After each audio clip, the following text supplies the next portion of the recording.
And social engineering toolkit is the tool, is an interactive Python program that is designed, maintained, and mostly contributed by Dave Kennedy, also known as Relic. You might already know who it is because that's a well-established figure in the hacking community. The guy testified in Congress, you know, so he is a very smart guy, and he provides this tool in order for us, for penetration testers, to be able to easily include technical aspects of social engineering attack scenarios into our services. So this is an open source tool, of course. As most cool things in the industry, you can contribute yourself. Don't keep yourself quiet. That's important to the success of these tools to be developed by the community. So first of all, in order to use it, we will need our public IP address. I will show you why in a moment. Okay, so we will run social engineering toolkit right now. It requires root for execution because at some point it might need to fire up a service on a privileged port. So here you have some version information, some dynamic banner. You can see F Society logo here once in a while. So the root menu is really meta, yeah. So it's just some service information. First of all,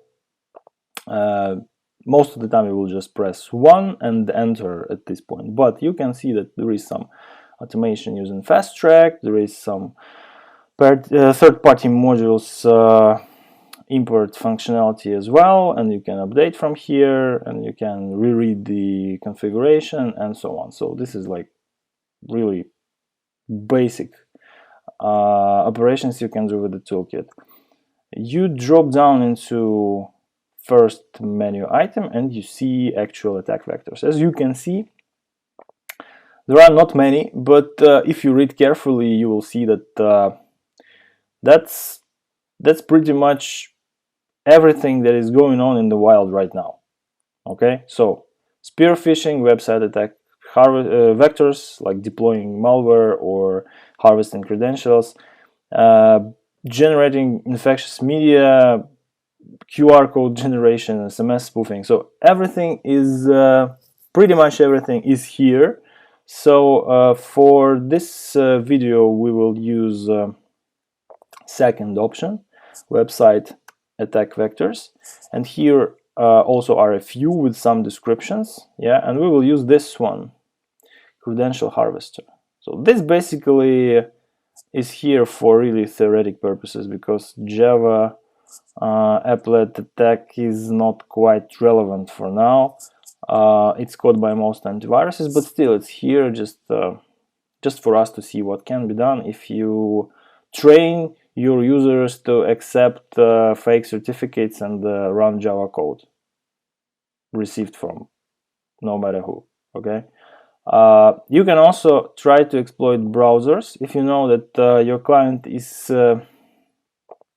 kind of out of date in security updates for browsers. You can use Metasploit for that, and you will definitely need to do credential harvesting pretty much all the time you conduct a social engineering engagement. Yeah, so let's focus on that a bit more.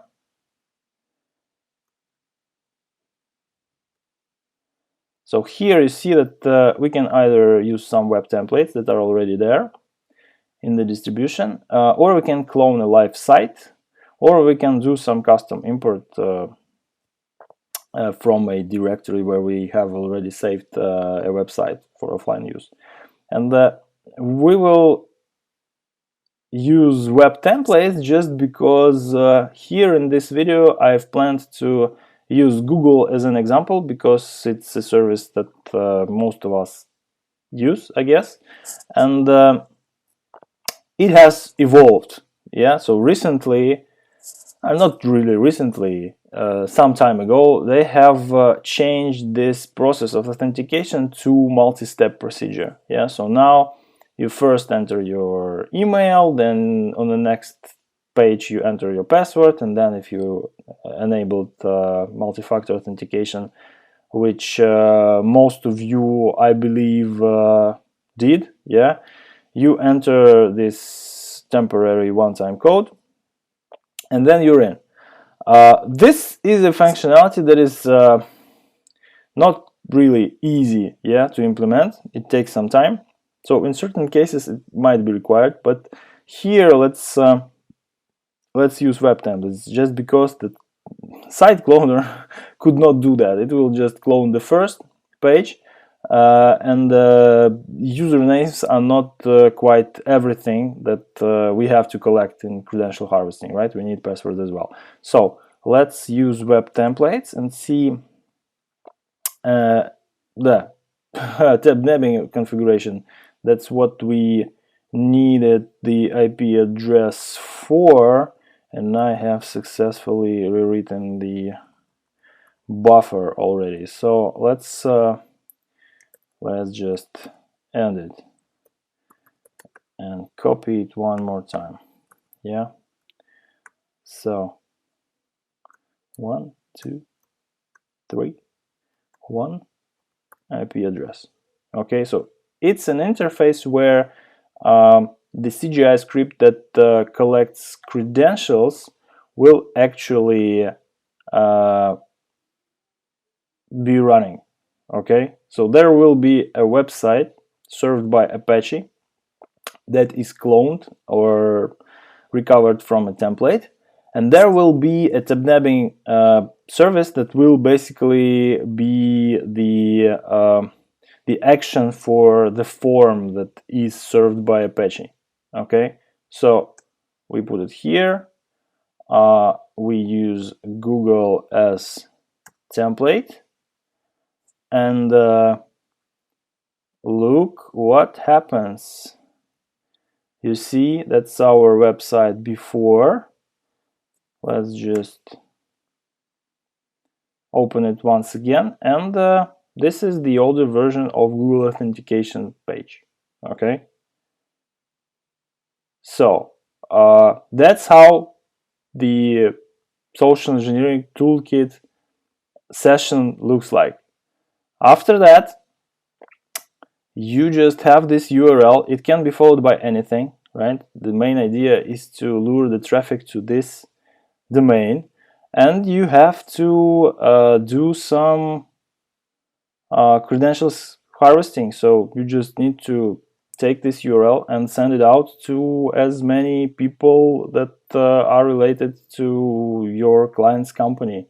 Yeah, so you just take the employee list that you have collected during the open source intelligence phase.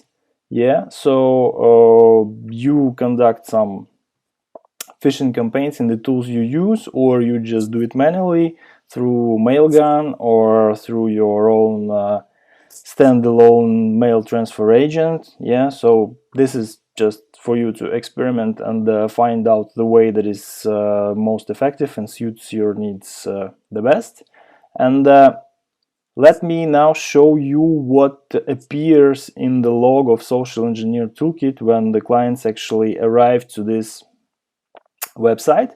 See that there is no red address bar. Do not really pay attention to everything that follows from accounts Google, starting from accounts Google.com, and enter their credentials into the window.